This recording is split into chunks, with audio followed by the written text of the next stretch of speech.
craziest family drama you have witnessed in your family? My answer is one of my uncle was a runaway groom.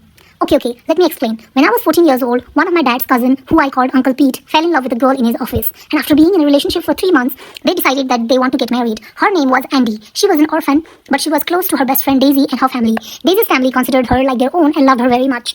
Uncle Pete used to be at my house a lot, since my dad was his favorite cousin, and after his mom's death, my grandma was like a mother to him. Uncle Pete had already introduced me to Andy a week before he told our entire extended family about her. Even though I was so young, I could see they loved each other very much. Everything went great at the family meet and greet and engagement and everything.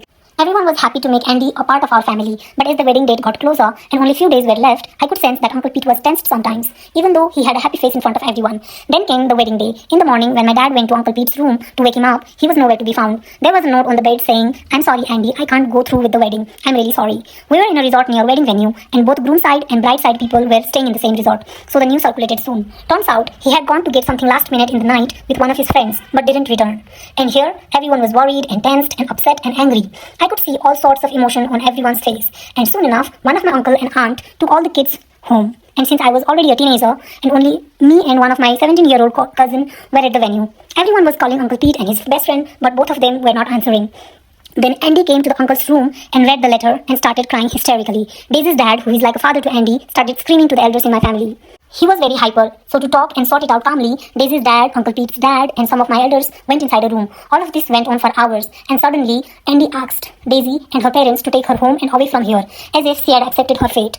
They left at around 1 o'clock in the afternoon. After that, my family had lunch in the dining hall. It was pin-drop silence there. You could hear who was breathing the loudest or whose hair is flowing and making noise. It was that silent. Right after lunch, I heard Uncle Pete's dad saying, "He is no longer my son. I don't want to see his face ever. If he ever comes back, just tell him to go away." And I could hear everyone in the family agreed to him.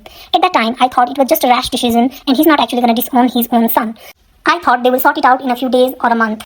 But 2 days later, when Uncle Pete came back home, everyone in the family refused to hear his side, his reasons on why he did what he did. He tried so hard to talk to his dad and my grandfather, but they didn't hear him. He just packed his bag and left. No one knows where he is for a month.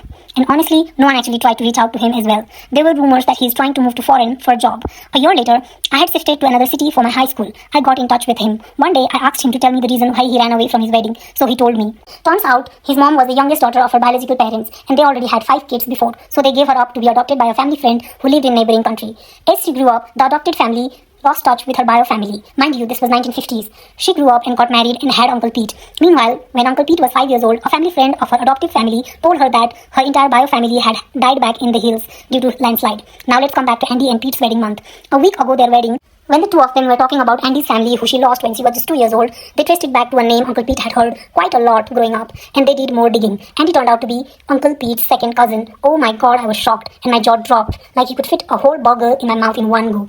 But they were deeply in love, so Andy asked him to forget all that and get married together and live their life without telling this to anyone. Uncle Pete felt hesitant at that time, but agreed to get married. But as the days passed, he felt disgusted with the fact that he was about to marry a blood relative. He tried telling Andy, but she insisted on forgetting that fact. But the night before the wedding, he couldn't get that guilt out of his head and ran away. When he finished telling me all this, he asked, "What do you think? Did I do the right thing?" And at that time, I felt like it was the right decision. 5 years had already passed since the wedding drama, when my family finally got to know the truth. After knowing the truth, they tried to ask him to come back and do a family get-together, but he refused and continued staying abroad. Now, 8 years has passed, and he is married to a beautiful lady, and they just had a baby girl they named after his mom.